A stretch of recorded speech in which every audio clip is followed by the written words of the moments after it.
Sveiki, ūdensvīri februārī. Paskatīsimies, ko taro kārtas vēstu par šo mēnesi ūdensvīriem. Kopīgā enerģija. Ūdensvīri šajā februārī būs neparasti spēcīgi, aktīvi, darbīgi, iedvesmoti, pārliecināti. Jā, tāda kā mazlietiņās spēka pilnīga pilnbriedz, un nav jau arī brīnums, jo šis ir laiks, kad februārī lielākajai daļai no ūdensvīriem sāks jauns dzīves cikls, sāks jaunais gads, un līdz ar to enerģija ir ārkārtīgi daudz.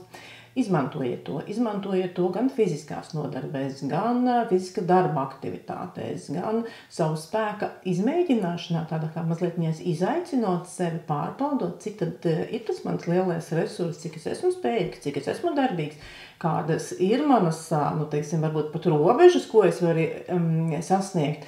Tomēr šī kārtas neliecina par to, ka jums šīs robežas būtu jāsasniedz izaicinot citus, ietekmējot citus, mācot citiem dzīvot, bet tas ir domāts tikai jums, tikai jūsu paša varēšanas, gribēšanas, spēju pārbaudē, un tas no jums šajā mēnesī izdosies tiešām lieliski. Nemēģiniet slinkot šajā mēnesī, jo tādā gadījumā jūs enerģija gluži vienkārši iztērējas.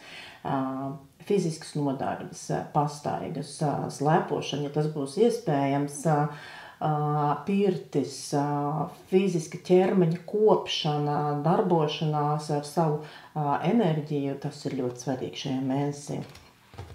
Paskatīsimies, ko darba jomā sola februāris ūdensvīriem. Darbs. Darbā es gribētu teikt tā kā svētības došana. Tas nozīmē, ka šis ir laiks, kad nākas daudz paklausīties, zināt un domāt un pavērot, ko dara apkārtējie. Vai tie ir jūsu darba kolēģi, vai tie ir cilvēki, kas jūs māca kaut kādā veidā, vai arī jebkurš cits, kaut vai klienti, kaut vai jebkurš cilvēks, ar ko jūs darbā tiekaties, nes kaut kādu informāciju, kas jums ir svarīga pašlaik un jāliek aiz auss.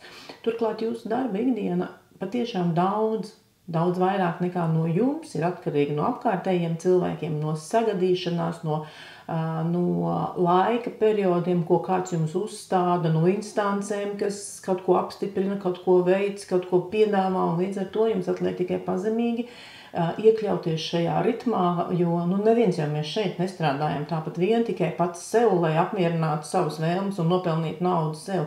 Tad šis mēnesis ir tas, ka jums nākas diezgan tā iemācīties krietni labi miedarboties ar apkārtējiem, piemēroties citu cilvēku tempam, citu cilvēku noteikumiem, jā, un tas patiešām būs ļoti veiksmīgi. Tas būs ļoti veiksmīgi, manuprāt, labs mēnesis darbam. Tad attiecības, romantiskās attiecības vai ģimene, kas no katrām? Attiecības, ūdensvīri.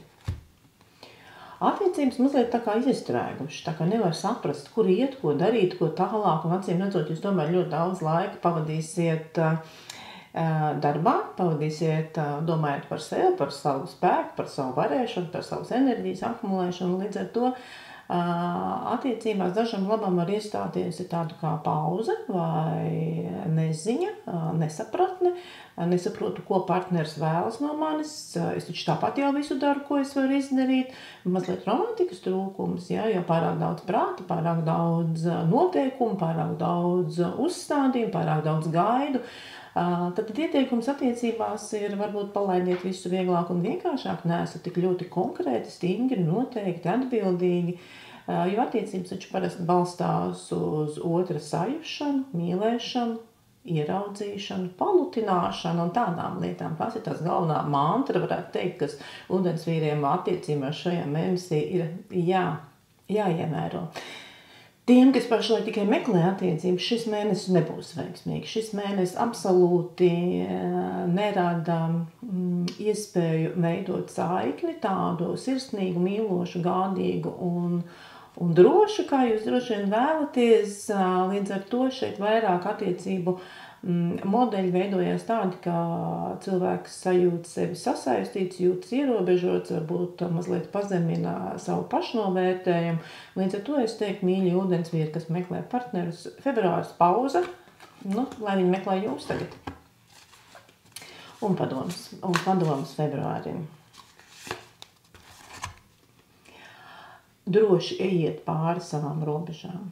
Jūs varat daudz vairāk, jūs esat daudz stiprāki, jūs esat daudz drosmīgāki, mīļie.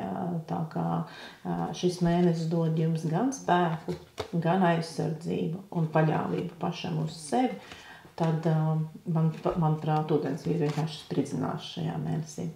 Nu, lai tad tas viss arī piepildās jums vislabākajā veidā. Uz tikšanās!